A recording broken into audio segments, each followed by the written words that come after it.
Tapi sebaliknya ketika berbanding terbalik ya, antara yang dikatakan dengan kejadian itu menjadi kebohongan. Hanya di sini ada gradasinya kebohongan itu. Ada yang kebohongan mutlak, kebohongan yang berbanding terbalik, ya, gitu. Maju kata itu representasinya, tapi realitasnya mundur. Misalnya gelap, mengatakan gelap, tapi realitas terang. Meroket, dikatakan, tapi realitas nyungsep, misalnya ya. Nah ini kebohongan mutlak yang berlawanan secara diametral yang mulia. Ya. Yang kedua, kebenaran parsial, kebohongan parsial. Tidak bertentangan, tapi berbeda. Gitu. Nah ini, masih bohong, tapi beda.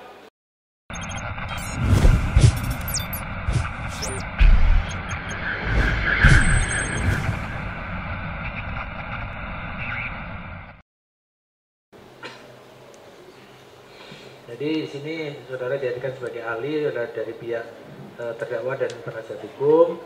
Jadi ahli itu bersifat netral, kan? Karena saudara, tapi sebelumnya mesti sudah mempelajari faktanya, tapi kan tidak fakta, tapi sesuai keahlian saudara. Kan? Dari penasihat hukum, kira-kira ahli ini dihadirkan untuk membuktikan mengenai masalah apa? Kira-kira? Untuk menerangkan makna dari frasa atau ungkapan yang ada pada pasal-pasal serta bagaimana kaitannya dalam proses penegakan hukum pidana, karena sesuai keahlian beliau linguistik forensik. Oke. Ini saksi tadi ahli dari UPI ya. Kemarin Jaksa penuntut umum juga menghadirkan saksi bahasa dari UPI, berarti sama ya. Mungkin berbeda pendapatnya ya. Yang kemarin saksi siapa atau sama siapa kemarin? Andika Duta Bahari. Andika Duta Bahari dari UPI juga ya? Iya. Oh. Gini, karena ini saksi ahli dihadirkan oleh penasihat hukum, saya berikan kesempatan yang pertama ini kepada tim penasihat hukum mengajukan apa yang kira-kira digali dari keahlian ini. Monggo. Baik, terima kasih Yang Mulia atas waktunya. Prof, izin Prof, mohon untuk bisa memberikan pandangan, pendapat, penjelasan terkait keahlian Prof agar dalam persidangan ini kami menjadi terang terhadap khususnya makna bahasa dari sejumlah frasa atau ungkapan-ungkapan yang ada pada pasal-pasal. Sebagai pengantar, Prof, perlu kami sampaikan bahwa hari ini kasus ini mendakwat ada 3 pasal. Yang pertama pasal 14 ayat 1 dan 2 Undang-Undang Nomor 1 Tahun 1946 tentang peraturan pidana, juga pasal 15-nya. Yang kedua pasal 28 ayat 2 junto 45A ayat 2 Undang-Undang Nomor 19 Tahun 2016 tentang perubahan Undang-Undang Nomor 11 Tahun 2008 tentang informasi dan transaksi elektronik. Dari yang terakhir adalah pasal 156A KUHP berkaitan dengan penodaan agama. Sebelum kami bertanya lebih lanjut tentang sejumlah frasa atau ungkapan yang ada dalam pasal-pasal ini, Prof, perlu kami diterangkan terlebih dahulu apa sih yang dimaksud dengan linguistik, terutama linguistik forensik, dan kaitannya dalam konteks penegakan hukum pidana. Monggo, Prof. Terima kasih. Linguistik forensik itu kajian atau analisis penggunaan bahasa yang berdampak hukum. Ringkasnya seperti itu. Ya, jadi bukti fisik dari tindakan berbahasa itu bisa lisan, bisa tulis, bisa di ruang konvensional seperti dalam kehidupan sehari-hari, bisa di ruang virtual, di internet ya, lewat teknologi digital. Jadi yang menjadi datanya itu pertama produk hukum, undang-undang, peraturan, draft dan sebagainya, itu dianalisis dari segi kriteria linguistik forensik untuk mengukur sejauh mana pasal-pasal peraturan itu memiliki dampak hukum tertentu yang dikaitkan dengan konteks kejadian. Karena yang namanya undang-undang, peraturan itu teks kan, itu bisa berbanding lurus, ya, bisa berkurang, bisa bertambah. Ketika si teks undang-undangnya dihadapkan kepada bukti-bukti material atau dalam bahasa linguistik forensik dengan konteks. Yang kedua, linguistik forensik menganalisis proses hukum itu sendiri, baik di level penyelidikan, penyidikan, penuntutan maupun seperti sekarang ini. Ya, itu bisa dianalisis sejauh mana para pihak yang terlibat dalam proses pengadilan ini menggunakan bahasa sesuai dengan standar-standar linguistik forensik. Dan yang terakhir, bahasa sebagai bukti tindakan hukum itu sendiri, seperti penghinaan, pencemaran nama baik, pemalsuan, kebohongan, ya, penghinaan, ya, fitnah dan sebagainya. Jadi ada 3 tataran analisis yang digunakan dalam linguistik forensik. Itu gambaran umumnya seperti itu. Baik Prof, itu ada 3. Saya ingin masuk ke tahap pertama tentang analisa terhadap produk perundangan. Khususnya hari ini kami ingin penjelasan Prof terkait analisa secara bahasa dari pasal-pasal yang menjadi dakwaan jaksa penuntut umum. Tapi juga kami nanti ingin mendalami tentang proses pidananya, karena ternyata kalau saya simpulkan ini secara sederhana, Prof tidak hanya masuk hukum norma material, tapi juga formil, bagaimana membuktikan dari satu unsur bahasa itu berkaitan dengan tindak pidana tertentu.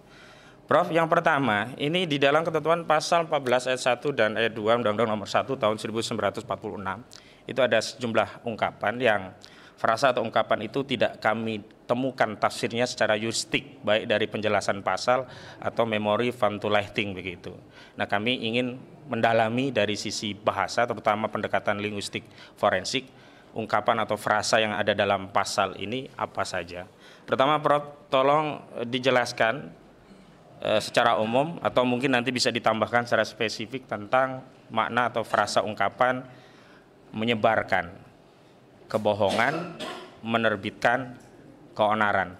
4 hal ini saja dulu, Prof. Pertama menyebarkan, kedua kebohongan, ketiga menerbitkan, keempat keonaran. Monggo, Prof. Baik, ya. Kata menyebarkan itu bentuk dasarnya itu sebar, ya. Itu merupakan perba, ya, yang dalam KLBI misalnya disebutkan bahwa tindakan berbahasa, ya, menyebarkan itu, ya, yang pada mulanya sesuatu itu berada pada dirinya, kemudian, ya, disampaikan kepada orang lain atau halayak, ya, bisa perseorangan, bisa ke halayak, itu, ya. Biasanya itu berupa informasi, ya, itu biasanya. Tapi bisa saja, ya, bukan informasi juga, gitu. Menyebarkan bantuan bansos misalnya bisa, ya. Tapi yang lazim, ya, kata menyebarkan itu berkaitan dengan informasi. Seperti itu. Yang kedua, Prof, kebohongan. Nah, kebohongan itu kata dasarnya bohong, itu suatu keadaan, ya, itu yang berbanding terbalik dengan realitas. Dalam teori linguistik forensik ada yang disebut dengan segitiga kebenaran, lawan dari kebohongan. Ada objek, ada representamen, ada interpretan, ya. Kebohongan atau kebenaran itu ada di representamen. Ketika seseorang mengatakan sesuatu berdasarkan objek tertentu. Ketika yang dikatakan atau yang dituliskan itu berbanding lurus dengan objek, dengan sesuatu kejadian, maka itu jadi benar. Tapi sebaliknya ketika berbanding terbalik, ya, antara yang dikatakan dengan kejadian, itu menjadi kebohongan. Hanya di sini ada gradasinya kebohongan itu. Ada yang kebohongan mutlak, kebohongan yang berbanding terbalik, ya, gitu. Maju kata itu representasinya, tapi realitasnya mundur. Misalnya gelap, mengatakan gelap, tapi realitas terang. Meroket dikatakan, tapi realitas nyungsep, misalnya, ya. Nah, ini kebohongan mutlak yang berlawanan secara diametral yang mulia, ya. Yang kedua, kebenaran parsial, kebohongan parsial. Tidak bertentangan, tapi berbeda. Gitu. Nah, ini masih bohong, tapi beda. Gitu. Ada beberapa persamaan di situ, ada unsur yang benarnya. Tapi sebagian besar itu beda. Nah ini bisa debatable, ini bisa mengundang perbedaan pendapat. Ya. Dari mana unsur perbedaan itu datang? Karena perbedaan itu berdasarkan kriteria, tapi masuk kategori kebohongan. Disebutnya dalam kategori linguistik itu kebohongan distinktif. Gitu. Kebohongan yang bisa diuji mana persamaannya, mana perbedaannya. Yang ketiga, ya, itu gradasi kebohongan yang kurang. Ya. Dari peristiwa itu ada yang dikurangi, ya. Tidak sepenuhnya dikatakan. Gitu. Nah ini kebohongan juga. Dan yang terakhir adalah kebohongan yang ditambahi berlebih, ya. Itu. Kebohongan yang ditambah ini menyangkut kuantitasnya. Gitu. Nah ini biasanya kebohongan yang berantai, ya.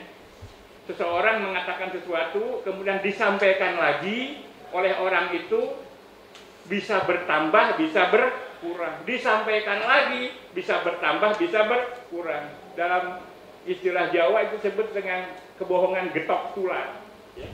Kebohongan yang sambung bersambung, seperti itu. Inilah level kebohongan yang terjadi dalam kaidah linguistik. Semuanya kebohongan ini bisa berdampak hukum menurut kaidah linguistik forensik. Kalau ada pihak yang mengadu dan dirugikan secara material. Maksudnya kalau tidak dirugikan secara material hanya malu saja, hanya dampak sosial saja, itu tidak berdampak hukum kebohongan ini. Kalau kebohongan itu menimbulkan kerugian material dan dapat diukur kerugiannya dan dilaporkan oleh pihak yang memang dirugikan, ya, barulah berdampak hukum. Baik di level yang pertama, yang kebohongan yang bertentangan diametral, baik kebohongan yang berbeda, baik kebohongan yang kurang maupun kebohongan yang lebih. Baik, dari beberapa kriteria tadi, baik diametral, berkelebihan, berkurangan, atau ditambah-tambahi tadi, saya mau tanyakan Prof, bisa nggak untuk menyederhanakan dengan pendekatan antonim, ya, lawan dari kebohongan itu adalah kebenaran atau kejujuran. Kira-kira secara bahasa mudah bisa tidak untuk menyederhanakan, ada kebohongan berarti ada kebenaran atau kejujuran begitu? Ya, ini memerlukan tahapan-tahapan pengujian. Ya. Secara global, uji kebohongan itu sering menggunakan teori semiotika, teori tentang tanda. Ya. Ini sebuah teori yang secara global digunakan sangat viral, ya. Kalau dicek di Google itu sampai 72% ilmuwan menggunakan teori semiotik segitiga ini. Pertama adalah bagaimana sebuah pernyataan diukur kebenarannya atau kebohongannya dari segi kualitatif, yang disebut dengan quasign, ya, tanda kualitatif. Ya. Misalnya, saya berikan contoh, gitu, sejauh mana sebuah tuturan itu mewakili unsur-unsur yang ada dalam peristiwa. Kalau kebenaran dan kebohongan itu menyangkut kejadian, berita, kan ada syarat-syarat kelengkapan berita, ya, yang dikenal sangat populer dengan istilah ribawe satu hal, di mana, kapan, siapa, bagaimana, dan seterusnya.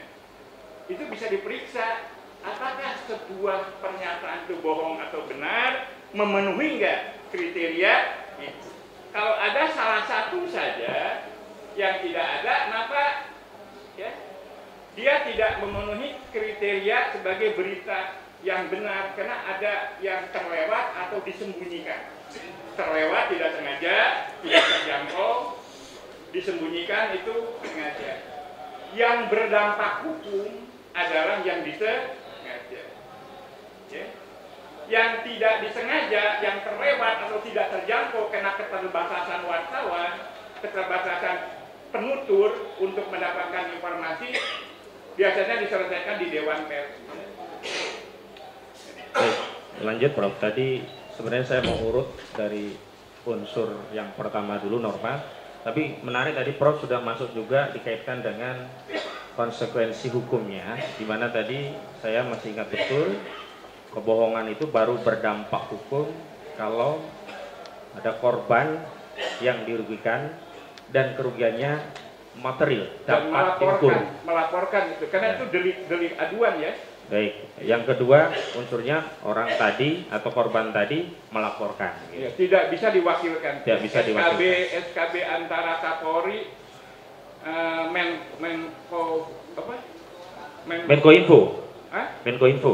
Ya, itu kemudian Menko Info ya, Sama dengan Kejagung. kejaksaan, SKB-nya itu ya.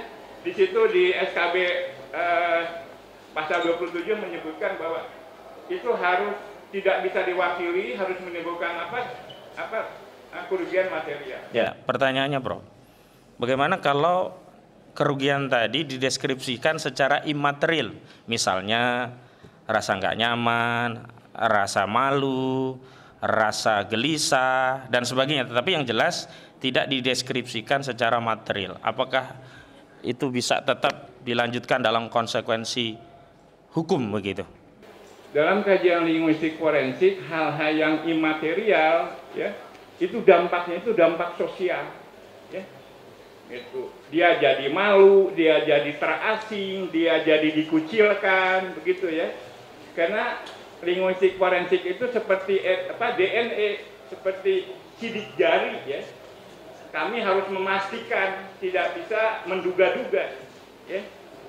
Sementara bukti-bukti imaterial itu kan hanya dugaan-dugaan, hanya ada dalam kognisi, itu fenomena psikologi. Oh. Ya. Bukan fenomena empirik, bukan fenomena yang bisa dilihat, didengar, diraba, dicicipi, dicium. Jadi linguistik forensik hanya merujuk ke situ. Ya. Sama dengan forensik yang lain. Ya. Jadi bukti objek analisis itu harus fisikal ya. Empiris ya? Dalam bahasa itu bisa bahasa lisan atau bahasa tulis ya. Seperti gitu. Baik. Bagaimana kalau kemudian sikap kerugian itu selain imaterial justru dalam bentuk sikap batin gitu loh, merasa ya. Perasaan-perasaan yang menjadi sikap batin seseorang itu ada dua pertanyaan, Prof.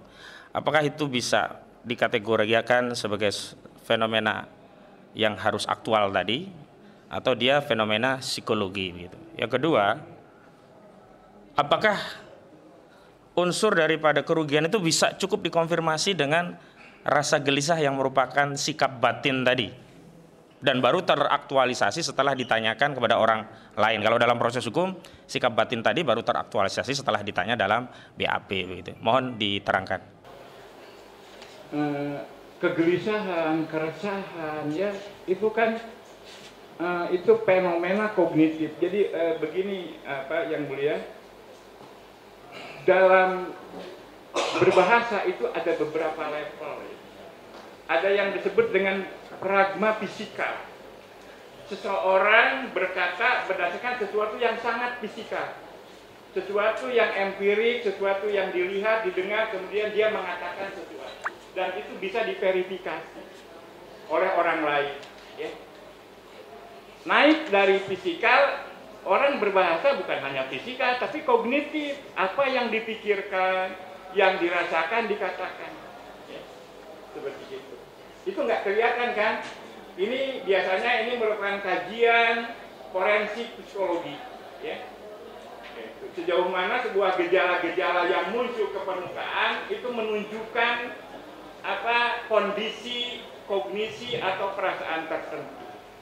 Level ketiga, orang berbahasa karena pragma sosial, konvensi, kesepakatan ya. Kebiasaan segala macam ya. Dan bahasa itu pada dasarnya adalah konvensi seperti itu. Dan yang terakhir, pragma religius ya. Orang berbahasa karena keyakinan.